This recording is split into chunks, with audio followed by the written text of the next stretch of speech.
ladies and gentlemen, and I honestly can't believe the words that are about to leave my mouth right now. Ladies and gentlemen, lovers, supporters, followers, fans of the institution that we call Man United, we have officially secured back-to-back wins under Ruben Amarim in the Premier League. It's a new day. It's a new dawn. And I feel so damn good. Wow. Yo, I could cry right now. Honestly, I could cry. I've supported this club for almost 20 years. Yeah, get the okay unks. Get them all in the comment section down below. I know you're thinking it. I've supported this club since 2006. I've been watching this club since 2006. Honestly, the amount of times I can count Man United going to Anfield and winning, well, I think I could count them on two hands, maybe even one. In fact, let's have an experiment. Let's go all the way to 06, 07. Or believe it or not, we actually won. That's one win. 07, 08. Oh, we won back to back. Okay, fair enough. Hold on. This isn't meeting my agenda right now, but 2 wins out of 2. 08, 09, we lost. So we still have 2 wins. 09, 10. We lost again. 10-11, we lost again. 11-12, we lost again. Oh, 11-12, we lost in the FA Cup. And then we played them at Anfield and we won. Okay, that's 3 wins. 12-13, we won again. That's 4 wins. 13-14, I know for sure we lost. 1-0. Yep, we lost again. 13-14, we lost 1-0. Sturridge. 14-15, we won. That's Anfield. 15-16, we won. Wayne Rooney. I have witnessed Man United win 6 games in my existence of watching this club since 2006 at Anfield.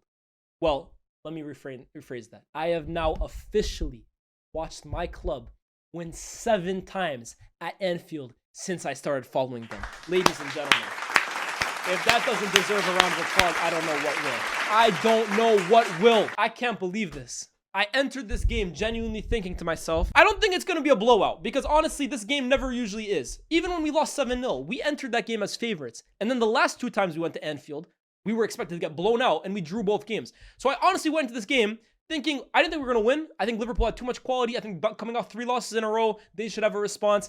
I think it'll be a narrow 1-0 loss, or maybe 2-1. Maybe a draw, dare I say it. But honestly, I'm hoping for the best, expecting the worst. We go in at halftime 1-0. Bro, the first minute, Bryan Mbeumo scores. I'm thinking, what the hell is going on? But we go into halftime 1-0. I'm thinking, okay, I would still probably take a draw now. We go into the second half now. 10 minutes left on the clock. It's about 1-1 now. And I'm thinking to myself, it's 1-1. I know I said I wanted a draw 30 minutes ago, but now I would snatch your hand off for a win. I need a win now. Chat, if we had lost that game, I think I would have collapsed.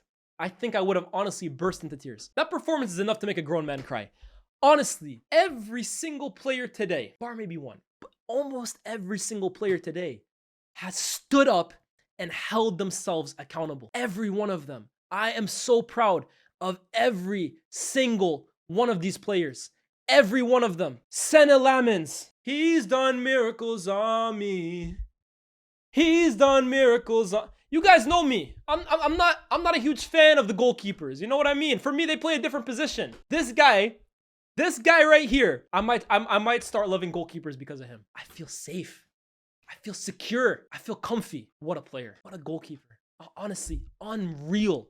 Unreal. Delict. Shaw, salute, monstrous performances. Luke Shaw, I'm not your biggest fan. Today, you did not set a foot wrong. Harry Maguire. I'm going to say this right now, guys. I might be on a high after the result, but I honestly think what I'm saying, I mean it. I think this guy has officially secured cult hero status at Man United. I think he has. And take in what I'm saying, right? I'm not saying he's a legend. Legend for me is the highest tier. Maybe icon, right? I don't think he's a legend or an icon at the club, but he's a cult hero. First and foremost, he has a lot of big moments at this club, right? But scoring a winner at Anfield, that grants you immortality at the club. Honestly, we still sing over 20 years later, Diego Forlan made the Scousers cry. Diego Forlan was a brilliant player at other clubs. He was relatively a flop at United, right? But we sing his name every single game we play Liverpool because of a moment almost over 20 years ago. Juan Mata. This time wasn't an overwhelming success. He had good moments, but he is forever a cult hero because of Anfield. Because he went to Anfield and grabbed 2 goals in a 2-1 win. Harry Maguire, welcome to the club. You are now, for me, a cult hero. A winner at Anfield. That puts you in club history, man. And again, what a performance. Honestly, we looked at this lineup before the game, guys, and let's be real now. Let's call it what it is. We were uncertain. We were shaky. We weren't really overwhelmed by the lineup. I think a big one was Euro out, Maguire in. But Maguire, honestly, monstrous performance. Anything in the air, anything in a 5-yard perimeter near his big slab head, out. Any ground duel he needs to win against the most expensive player in Prem history. Give me that. That's food. And then when it comes to popping up on the other end, grabbing a goal in front of the Scousers and putting yourself in United history, the first winner at Anfield in 10 years, Harry Maguire. Salute. Amad Diallo, for me, the best player in the first half. Assist for the goal from Mbeumo. Unlucky to be hooked at 60 minutes. He had a yellow card. I actually thought, are we hooking him a little too early? After all the yapping from Man United fans, bullying him off social media. Don't forget who was our standout player last season. Don't forget who stood tall in our worst season in modern history. Amad Diallo.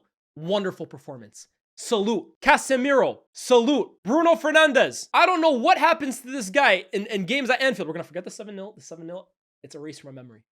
Outside of that, this guy shows up to Anfield and for the last 3 years now, last 2 years, puts in performances to be proud of. There was a 5-minute interval maybe in the second half where I was getting a little shaky from Bruno. I was like, you're passing this turn. But man, the quality this guy possesses, the cojones that he possesses, bro. The cojones in moments like this to get on the ball and make things happen. And then that cross into Maguire's head. There's not many players that will even attempt that pass, let alone play it. The amount of combined 11s I saw this week with Bruno Fernandes missing out of the midfield. Look, Liverpool are stacked with quality from front to back. But don't tell me this brother right here doesn't get into the 11. I refuse to believe it. I refuse to believe it. All this talk about Florian Wirtz this, Florian Wirtz that, McAllister this, McAllister that. They're not better than Bruno. Not for me. And you guys know me. I'm critical of Bruno at times. Show some respect. What Bruno has done in the Premier League, he's got a body of work. I know you guys love me saying that. He's got a body of work. His resume speaks for itself. Top player. Top performance. Salute. You're not going to get a salute from me. I'm not going to slander you because we won the game. You're not going to get a salute from me. This is the one player for me that I looked at today. I'm like, you're shaky. You're shaky. Every time he was either defending or crossing the halfway line, shaky. I'm not going to slander you though, but you're not getting a salute from me. He's the one player for me that I honestly, shaky. Mason Mount ran his socks off. Was a nuisance on Connor Bradley all night long. Salute. Bryan Mbeumo. Moments like this is why we bought you. Moments like tonight, one-on-one to give United the lead, to be a nuisance with that back line all night long is the reason why we broke the bank to get you. That's your first big moment of your Man United career. Saving goals against Burnley, those are cute. Tonight, these are nights why we brought Bryan Mbeumo. The biggest games, the big players step up. And boy, did he step up. Salute. And Matheus Cunha, who after the first half, I'm not going to lie, I was saying stinker and hooked. But can we be honest here, guys? Cunha was invisible the first half. I really think he struggled to get into the game. Once we brought on Benjamin Sesko and moved Sesko out to the left hand, Cunha was irresistible. I genuinely think Cunha in those last 20 minutes was untouchable. Carried the ball out of pressure for us so many times, pressed from the front so many times. Honestly, just showed so many moments of quality in those final 25 minutes. Matheus Cunha, you salvaged what was a disastrous performance into a very, very respectable one. I want to see more of it. Salute, brother. And then these three. Look, Dorgu and Ugarte, they're okay. They're okay. I think Dorgu had a tough task. Ugarte did what he does. Sesko, great feet. Great link-up play. Salute. Yoro and Hey, Yoro! Salute, brother. Salute. Every ball in the box when he came on. Get that out of here. Get that out of here. Amazing performance. And Ruben Amarim. My relationship with Ruben Amarim is tumultuous, to say the least. It's a troubled one. We all know that. I'm not going to hide away and shy away. I'm not convinced by the guy. If it were up to me, I would have replaced him. And I'm not going to say that one result changes everything. But I'd also be lying if I said, I'm against any kind of praise for him, right? For me, I like to think I'm an objective guy. When I think you're trash, I'm going to say it. When I think you put in a wonderful performance, I'm going to say it. Same for managers. Ruben Amarim, I don't think your tenure at Man United has been good enough so far. But tonight, I'm sorry, even if we had lost that game, even if we had lost the game 2-1 after Gakpo scores, let's say Ekitike scores a second, you would have been slander-free for me today. I think the setup today was excellent. I think you adapted as well too. Don't be fooled into thinking the way we play today is how Amarim always sets us up. Out of possession, we were playing a 5-4-1. And I think it worked a treat. 2 banks of 4 and 5. 1 man up front to kind of lead the press by himself. I think it made us compact. I think it made us very difficult to break down in the first half. I think his substitutions, at times I was a little skeptical of them. I thought he took off Amad a little too early, but it proved to be a decent decision. And I personally was a little surprised he didn't start Sesko. But again, did it prove to be a decent decision? Maybe not, right? Because I don't think Cunha played great. And I think we actually got better when Sesko came on. But overall, I think Ruben Amarim coached a great game today. He gave his players the perfect platform to go out there and perform. And they did. So today, Ruben, salute. You're getting a salute from me. Ruben Amarim coached a blinder today. Every single one of these players, I am so proud of them. And for me, it reaffirms why I continue to say this squad isn't that bad. I think it's so interesting listening to the fan base these days because we seem so split. Some people think the manager is absolute garbage, but the team's okay. Some people think the manager is really good, but the team is absolute garbage. Look, maybe the truth lies somewhere in the middle. Because I'm sorry, maybe you can convince me about Ruben Amarim, but you can definitely not convince me that these are bad players. I refuse to believe it. These are good players. I'm not saying it's a squad worthy of winning the league. It might not even be a squad worthy of making top 4, but they should never be finishing 15th. They should never be going a whole year without winning back-to-back games. They should never be losing Europa League finals to Ange Postecoglou. There are good players at our disposal. Cunha's a good player.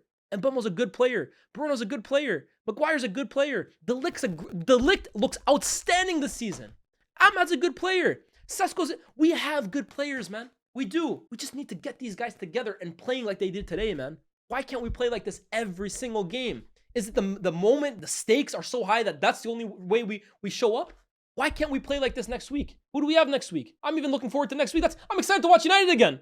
Brighton. I want to see this kind of performance against Brighton. Or is it only when we go to Anfield, all odds against us, the fans begging for... That's the only time we show up. You've shown us now that you're capable of this. Amarim, you've shown us now that you're capable of being a little, of changing things up, of being a bit more pragmatic. You've shown us now. Don't tease me with a good time now.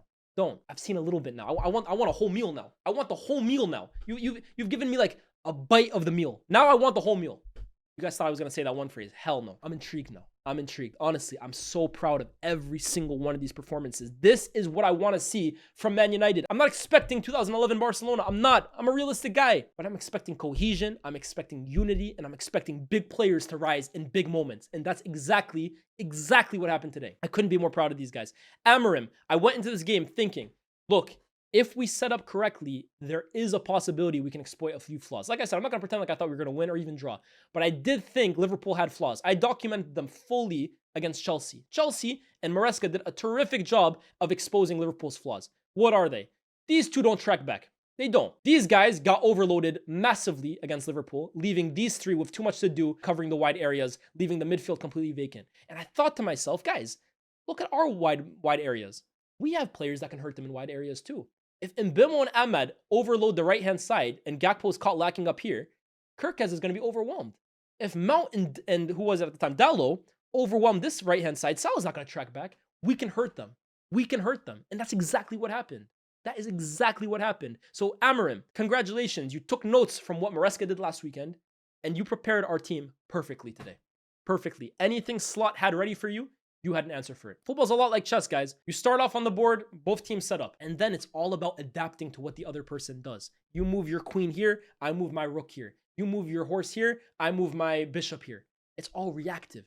How can you react to what the other person is doing? Today, Ruben Amarim did a terrific job of countering every single move Arne Slot did. I'm so proud of these guys, man. Honestly, what a result. Every United fan today, enjoy yourself. Enjoy your Sunday. This is a day for us.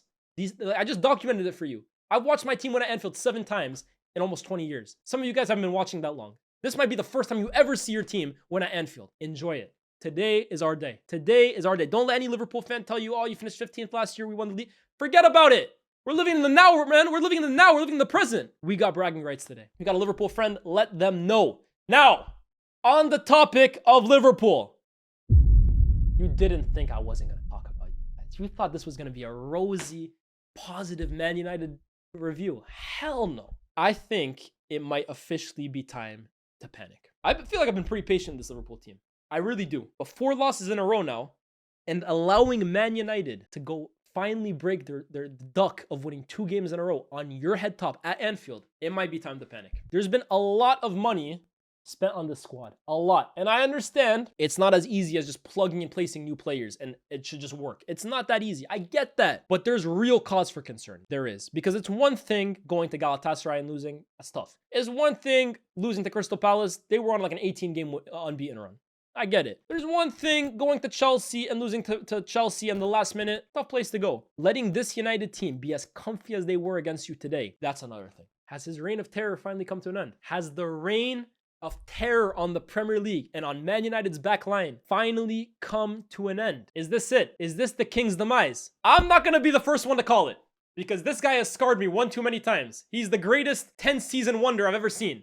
I'm not going to be the one to say Salah's washed, but I'm going to be very honest with you guys. It's not looking good. It is not looking good from Salah right now. Salah looks the easiest to defend right now I think he ever has at Liverpool. So I'm not going to call him washed. I'm not going to say this is it. He's on the decline. But what I've seen so far this season is a Mohamed Salah that for the first time looks very ordinary. Very, very ordinary. You can give me this 4 chances created all you want, bro. He had a few chances that, look, the one that you played to Gakpo who hit the post, it's a nice pass. But over 90 minutes, guys, this guy was largely nullified. I'm going to be real. I wasn't worried one single time Salah got the ball today. And the one time he did pick it up in a promising position on the right-hand side in front of goal, I don't even know what he tried traveling it from the tightest angle possible. You look very, very ordinary right now, my brother. Honestly, very, very ordinary. Alexander Isak. It's not lost on me whatsoever. I know I don't talk about international football a lot, right? I'm not very active during the international breaks. But just because I'm not active doesn't mean I'm not paying attention. It is not lost on me, my brother, that you took the entire summer off, boycotting Newcastle United training session, boycotting preseason, losing fitness, now entering the season unfit for Liverpool, and then going on international duty with Sweden, who are in a must-win situation to go to the World Cup, and they're dropping points left, right, and center.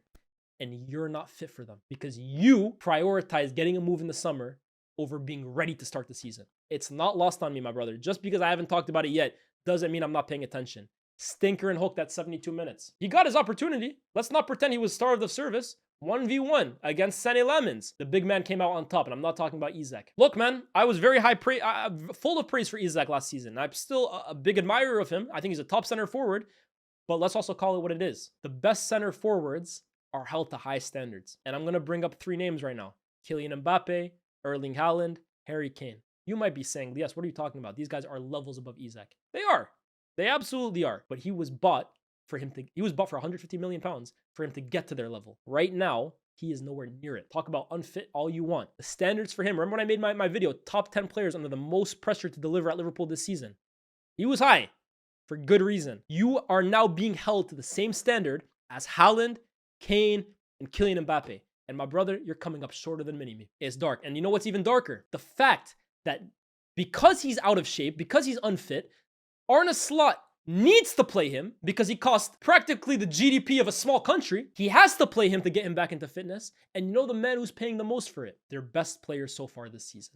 How on earth could you even dream of benching this guy? How? What made Liverpool so great last season was the unselfishness of the attackers, the unselfishness of the team, the unity that they showed, everyone fighting for the common goal of the team. Right now at Liverpool, everyone's fighting for themselves. Everyone's fighting for the individual glory. How you can leave this guy out because you feel pressured to get him back into fitness it's a sin. It's a sin. It's diabolical. It's blasphemous. There is no world right now where he should be on the bench. He's Liverpool's best player. He is. He came on and completely changed the game. Completely changed it. Every single time he gets on the ball, he's making things happen. The goal happens through his own good work, and you're benching him for this guy because he costs more money. This is now where it gets uncomfy for Liverpool. I said it at the start of the season. I gotta see it to believe that Isak and Ekitike can play together. All this talk about Ekitike can play off the left. They can play up front together. In the era of one man up top, that's what every team plays now. I don't believe in two world-class center forwards. One of them will always play second fiddle for the other. And eventually, one of them will get upset. And the fact that out of the two, he's the one being punished, having to come off the bench, it's diabolical. And for a manager in Arne Slot, who did such a good job of managing his squad last year, I think he's having a shocking time of it this year. He has a tough job. It's not easy bringing in all these new parts. But let's call it what it is. He's not even coming close to succeeding at that job. He's scrambling.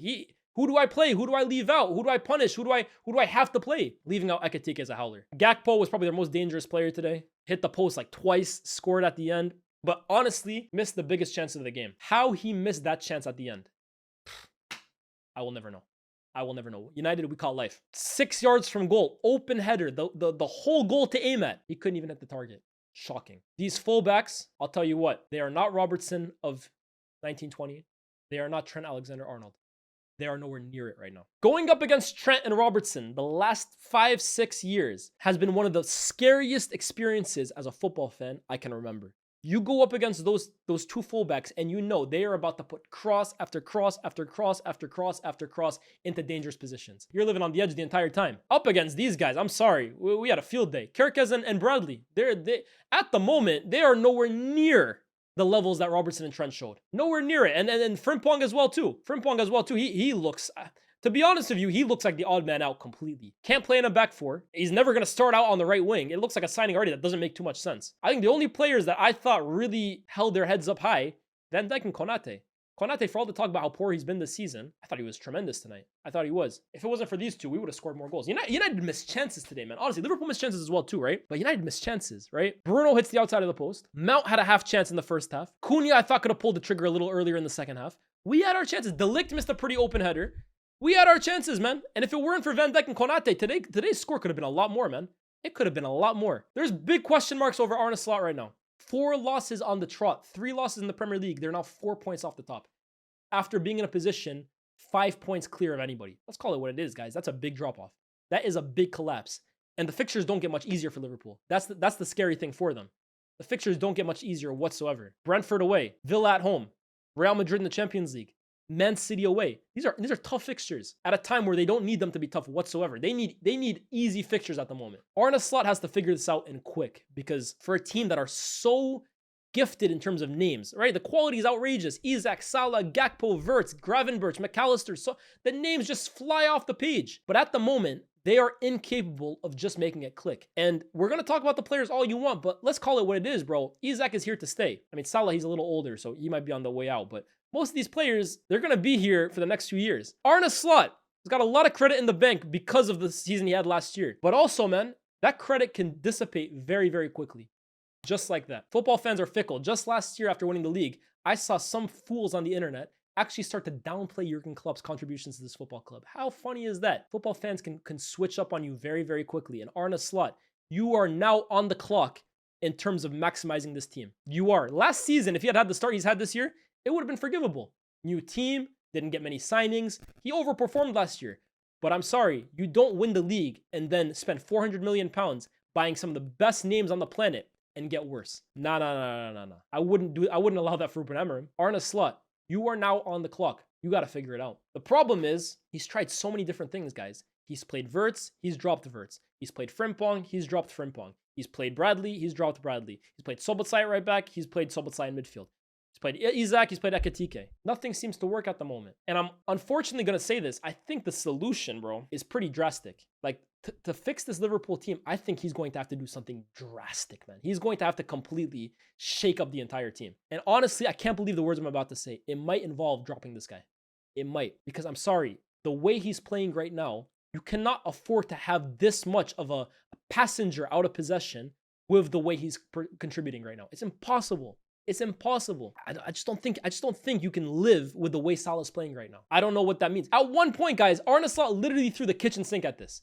He played Gakpo, Ekitike, Isak, Salah with Wirtz and who was it? Curtis Jones in midfield. It was like a 4-2-4 with the most lightweight midfield you'll find. He threw everything at it. Arne Slot is trying every solution in the book and nothing is coming out. I think the solution lies in dropping a big name. I think it does. You will not be able to fit all these guys in and be the football team you were last year. It's impossible. It's impossible. Man United showed you guys up for it. Now, as for United, let's remain calm. Today is our day. Today is our day to celebrate. Today's our day to get carried away. Today's our day to go berserk. And we finally shaken this monkey off our back, right? Of the 2 wins in a row. We finally broken the curse. Hey, my brother with the long hair, United strength. 3 more, my brother. Hey, there's light at the end of the tunnel. You can finally see it. But let's stay calm because Man United have shown you now, just as easily as they can beat Chelsea, they can lose to Brentford the next week. So just as easily as we can beat Liverpool, we can lose to Brighton. Can we finally use a win as a platform to more success? That's all I'm asking for here, guys. Can we build off a win? People will say we built off the Sunderland win. No. Can we build off this win? Can this win be the catalyst for change? Can this win be the spark, the resurgence in Ruben Amarim's tenure at Man United? Can this be the moment we look back on, if Ruben Amarim is to be a success at the club, we look back at this result as the turning point? Can we please make it that? It's all well and good beating Liverpool. It's all well and good being excited right now, but it means absolutely nothing if the next game we go back to square one. We return to factory settings. Please, I'm not asking for much here. Can we just use this win as a platform for bigger things? Please. Only then will I be convinced about this project under this manager. Then I can start believing. Then you can convince me. Until then, this is just a good win. Can it be more than that? That's all I'm asking. But guys, we have actually beaten Liverpool. I'm about to enjoy the rest of my Sunday. Take care. Like, share, subscribe. Please. Almost at 100,000 subscribers. If today's not a good excuse for you to subscribe, I don't know what is. Like, share, subscribe. My voice is going. We'll see you when we see you. Peace.